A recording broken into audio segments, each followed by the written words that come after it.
Bismillahirrahmanirrahim. Today our topic is economic aspect of conflict. We have studied social aspect of conflict, political aspect of conflict, and cultural aspect of conflict. Today we will see that what is economic aspect of conflict. So before discussing the conflict arise by economy or economics, we will see that what is economics. So economics is a social science concerned with production, distribution, consumption of goods and services. It is too easier, आप इससे पहले भी economics पढ़ चुके हैं. Economics एक social science है जो कि कंसर्न है प्रोडक्शन से, डिस्ट्रीब्यूशन से या कंजम्पशन गुड्स एंड सर्विसेज. ठीक, ये हमारी इकोनॉमी से रिलेटेड होता है कि क्या प्रोड्यूस किया जा रहा है और कहाँ पर कंज्यूम हो रहा है गुड्स एंड सर्विसेज और उनकी डिस्ट्रीब्यूशन कैसे होती है. तो ये जितनी भी चीज़ें होती हैं वेल्थ से रिलेटेड, ये हमारी इकोनॉमिक्स में शामिल होती हैं. And in most simple term we can say that how society uses its limited resources, कि सोसाइटी जो है वो कैसे अपने रिसोर्सेज को यूज़ करके अपनी इनकम जनरेट करती है. Before going towards the role of economy in conflict, we will see certain terms that are essential in understanding economies या economics. Economics पहले हम कुछ important terms देखते हैं कि कौन कौन सी terms हैं जो आगे भी हमारी लेक्चर में या इस टॉपिक में आती रहेंगी, उनका समझना आपके लिए ज़रूरी है. First of all GDP. GDP means gross domestic product. Gross domestic product ये बेसिकली एक एस्टिमेट होता है टोटल मार्केट वैल्यू का. जितनी भी गुड्स एंड सर्विसेज हैं या कंट्री के अंदर जितनी भी गुड्स सर्विसेज प्रोड्यूस की जाती हैं उनकी मार्केट वैल्यू का है, ये हमारी GDP है. ठीक, कंट्री के अंदर हमारी प्रोडक्शन है, हमारी एग्रीकल्चर है, इंडस्ट्रीज़ है, कंट्री के बाउंड्रीज़ के अंदर उनसे जितनी भी वेल्थ आती है वो हमारी GDP में इंक्लूड होता है. ठीक, और GDP में जस्ट वो चीज़ें इंक्लूड होती हैं जो एनुअली या लीगली रिपोर्ट की जाती हैं. ठीक है, मतलब कि अगर कोई चीज़ इलीगली आ रही है, थ्रू स्मगलिंग आ रही है, कॉन्ट्राबेंड्स की, तो वो चीज़ें हमारी GDP में इंक्लूड नहीं होती. ठीक, इसमें वो चीज़ें इंक्लूड होती हैं जो कि लीगली कंट्री के अंदर आ रही हैं. तो GDP में यहाँ पर एक एग्ज़ाम्पल दी हुई है, it is the best example, कि अगर कोई बिज़नेस है, वहाँ पर एक फ़ीमेल एग्जेक्टिव है और वो हायर करती है एक एम्प्लॉय को. अब जब वो उस एम्प्लॉय को पेज या वेजेस देगी या सैलरी देगी, तो वो जो सैलरी है वो it is the part of GDP, उसकी जो इनकम है. ठीक है, लेकिन अगर वो इसे शादी कर लेती है और घर में उसे पैसे वगैरह देती है तो ये हमारी GDP में इंक्लूड नहीं होगा. ठीक, हमारी GDP में वो इंक्लूड होगा जो उसे सर्विसेज के बदले में दिया जाता है. ठीक है, जितने भी एम्प्लॉयज़ को सर्विसेज के बदले में दिया जाता है वो हमारी GDP में इंक्लूड होता है. ठीक, कंट्री के अंदर जितनी भी प्रोडक्शन होती है उन प्रोडक्शन से जितनी भी वेल्थ आती है, चाहे इंपोर्ट एक्सपोर्ट से आती है, ठीक है, या एम्प्लॉयज़ की सैलरी से आती है, या मार्केट में जाके आप कुछ ख़रीदते हैं, तो ये कंट्री के अंदर की हमारी जितनी भी वेल्थ है ये हमारी GDP में इंक्लूड होती है. ठीक, फिर हम अंदाज़ा लगाते हैं कि हमारी कंट्री की GDP कितने % है इन सारी चीज़ों को देखकर. देन सेकंड टर्म आ जाती है GNP.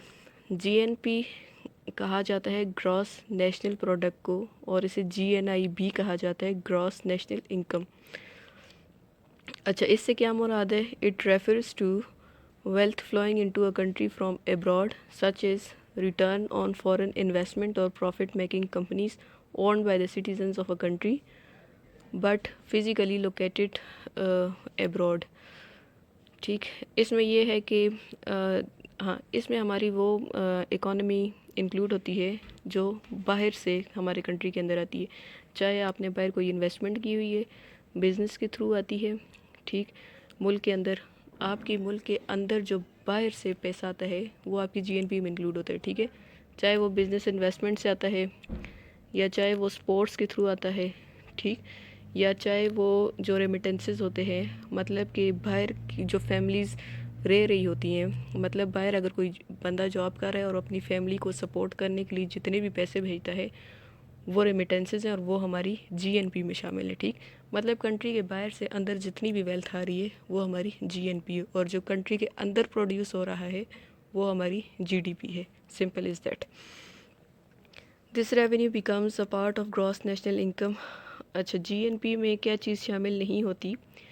जीएनपी में अगर हमारी कंट्री के अंदर कोई बाहर का या कोई एब्रॉड सिटीज़न यहाँ पर काम कर रहा है और यहाँ से पैसे अपने कंट्री को, यानी फॉर एग्ज़ाम्पल कोई अफ़गानिस्तान का है या कोई सऊदी अरब का है या कोई भी है, पाकिस्तान के अंदर काम कर रहे और यहाँ से वो जो इनकम है वो बाहर भेजता है, अपनी फैमिली को किसी दूसरे मुल्क में भेजता है, तो वो हमारी जीएनपी में इंक्लूड नहीं होगी। हमारी जीएनपी में वो इंक्लूड होगी जो कि हमारी कंट्री में लाई जाती है या हमारी कंट्री में भेजी जाती है, ठीक है। और जीडीपी जो हमारी कंट्री के अंदर प्रोड्यूस की जाती है। Now I think that you are clear with GDP and GNP. उसके बाद अब हम आते हैं इकोनॉमिक कॉन्फ्लिक्ट की तरफ। इकोनॉमिक कॉन्फ्लिक्ट कब राइज होता है? जब हमारे पास इन्फ्लेशन होती है, ठीक है, या जब हम कह सकते हैं कि एक्सचेंज रेट एक कॉज होती है इकोनॉमिक कॉन्फ्लिक्ट के अंदर, कि एक्सचेंज रेट आगे हम पढ़ेंगे कि वो होता क्या है, वो जब वो कम कैसे होता है, वो ज़्यादा कैसे होता है। और उसके अलावा जो इम्पोर्टेंट है जिसको हम देखेंगे, एक्सचेंज रेट की एक तो हम कॉजेज़ देखेंगे वो किस वजह से होता है, एंड देन फिर कॉजेज़ के अंदर आप सारे प्रोटेक्शनिज़म और वो सारे कॉन्सेप्ट्स आप देख लेंगे इसके अंदर। एंड देन जो ग्लोबल फाइनेंशियल क्राइसिस से इकोनॉमिक कॉन्फ्लिक्ट कैसे राइज होता है ये आप पढ़ेंगे। और ये जितने भी कॉन्सेप्ट्स हैं इन सब से कहीं ना कहीं पर इकोनॉमिक कॉन्फ्लिक्ट राइज होता है, ठीक। ये आपको साथ साथ समझ आता जाएगा।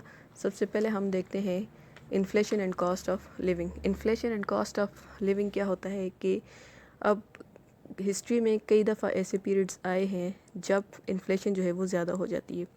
इन्फ्लेशन का मतलब ये है कि जब प्राइसेस बहुत ज़्यादा हो जाती हैं और जो सप्लाई है वो कम पड़ जाती है।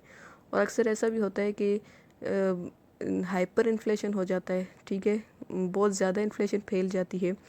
It is quickly brought under the control. Inflation can metastasize into hyperinflation and contribute to widespread criminal or political violence.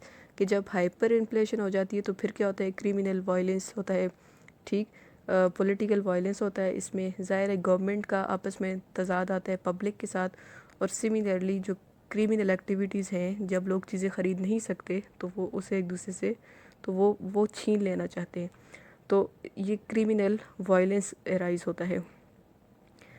After the collapse of Soviet union, Russians on fixed and meagre incomes faced ruinous catastrophic 94% annual inflation rate which devastated savings and meaningless pension। कि जब Soviet union, इसकी example यहाँ पे दी हुई है कि specially जब Soviet union collapse हुआ था 1999 में, तो तब क्या हुआ था कि सबसे ज़्यादा इन्फ्लेशन जो कि 94% था। This is catastrophic.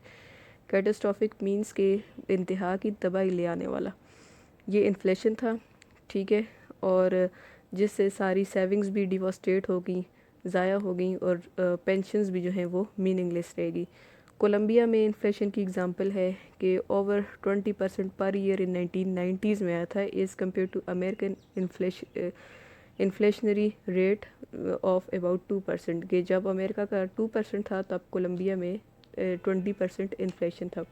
अर्जेंटाइन में जनवरी 2002 में losing 3/4 of its value and plunging the country into political and economic chaos, ठीक। यहाँ पर भी economic and political chaos rise हुआ। फिर लैटिन अमेरिकन एग्जांपल है आपके पास, African and sometimes Asian societies. Hyper inflation can sometimes become so rapid that products double and triple in price in a matter of weeks. के hyper inflation इतनी ज़्यादा हो जाती है कि वीक्स के अंदर जो प्रोडक्ट्स की कीमत है वो डबल ट्रिपल हो जाती है, ठीक। जो हाइपर इन्फ्लेशन है it is politically unsustainable for long even if it falls short of hyper category. Rapid inflation is always a political issue. कि ये एक ऐसा इशू है कि फिर दोबारा इकोनॉमी सस्टेन करने में बहुत ज़्यादा टाइम लग जाता है। तो अब ये होता किस वजह से है, आगे एक्सचेंज रेट आप पढ़ेंगे उसमें आपको समझ आ जाएगी कि इन्फ्लेशन कब होती है और कब नहीं होती। अब सबसे पहले देखते हैं कि एक्सचेंज रेट होता क्या है। Exchange rate, currency can change its value when it is used to buy the currency of some other country at a price is called exchange rate. Exchange rate क्या होता है कि जब आप किसी दूसरे मुल्क की करेंसी ख़रीदते हैं किसी प्राइस पर, तो उसकी जो प्राइस है वो चेंज होती रहती है time to time. This is exchange rate, ठीक है। एक मतलब एक करेंसी के बदले में आप दूसरी करेंसी ले रहे हैं, रुपए के बदले में आप डॉलर ले रहे हैं, तो दिस इज़ एक्सचेंज रेट, ठीक। अब अक्सर हम ये कहते हैं कि जो डॉलर है वो बहुत ज़्यादा महंगा हो गया, तो ये एक्सचेंज रेट है, ठीक। The relationship between every currency and every other currency changes sometimes slightly and sometimes dramatically over time. तो ये जो एक्सचेंज रेट है कभी बहुत ज़्यादा हो जाता है, कभी कम हो जाता है। अक्सर हम सुनते हैं ना कि डॉलर की कीमत बढ़ गई है और डॉलर की कीमत कम हो गई है, तो ये एक्सचेंज रेट होता है, ठीक। ये टाइम टू टाइम बहुत ज़्यादा भी हो जाता है और टाइम टू टाइम बहुत कम भी हो जाता है। Market forces, supply and demand, political crisis and economic factors can drive some currencies up and other downs. अब ये डिमांड पर, सप्लाई एंड डिमांड पर डिपेंड करते हैं। देखें, जब किसी चीज़ की डिमांड ज़्यादा हो जाती है और सप्लाई कम हो जाती है तो फिर ज़ाहिर इन्फ्लेशन होती है, जो चीज़ों की कीमतें जो हैं वो बढ़ जाती हैं। और अक्सर ऐसा होता है कि डिमांड कम हो जाती है लेकिन सप्लाई ज़्यादा हो जाती है, तो फिर चीज़ों की कीमतें जो हैं वो गिर जाती हैं, ठीक है। ये इसे डिफ्लेशन कहते हैं। और ऑफन टू डिस में इन्फ्लेशन में कीमत बहुत ज़्यादा हो जाती है और डिफ्लेशन में कीमत बहुत कम हो जाती है। अच्छा, इसमें अब क्या है कि करेंसीज़ की वैल्यू अप एंड डाउन होती है to dismay the international travellers और business people trying to broker international deals. The process of losing value against another country is called devaluation. कि जब हमारी करेंसी की वैल्यू दूसरी कंट्री के मुकाबले में कम हो जाती है तो इसे डीवैल्यूएशन कहते हैं। अक्सर हम सुनते हैं ना कि जो रुपए है वो डी वैल्यू हो गया है, उसकी वैल्यू कम हो गई और डॉलर की कीमत बढ़ गई है। इसे डेप्रिसिएशन या डीवैल्यूएशन कहते हैं, जब आपकी करेंसी की कीमत किसी दूसरी करेंसी के मुकाबले में गिर जाती है। A currency appreciates when it gains value against one और मोर अदर करेंसीज, ठीक। जब इसकी कीमत बढ़ती है तो तब ये इसकी अप्रिसिएशन होती है, और जब इसकी कीमत गिर जाती है तो इट्स मीन दैट करेंसी जो है वो डेप्रिशिएट हो गई है। It is called depreciation. American tourists traveling to Britain in summer of 2011, for example, bought British pound at approximate rate of 1.5 US dollar. कि फॉर एग्ज़ाम्पल जो ब्रिटेन का euro है वो 1.5 यूएस डॉलर का है, एक यूरो। तो एक यूके यूरो, अगर एक यूके का यूरो 1.5 डॉलर का है तो इसका मतलब है कि डॉलर की कीमत यहाँ पर गिर गई है। तो इस तरह से यूएस की जो डॉलर की कीमत है वो कभी कम होती है, कभी बढ़ जाती है। इस तरह अगर यूएस डॉलर एक्सपेंसिव हो तो क्या होता है, यूएस की गुड्स भी एक्सपेंसिव होती हैं, ठीक। अब किसी कंट्री का एक्सचेंज रेट यानी कि उसकी जो वैल्यू है वो क्यों गिरती है, वो क्यों बढ़ती है, उसकी फॉलोइंग कॉजेज़ हैं। इन कॉजेज़ को हम वन बाय वन देखते हैं।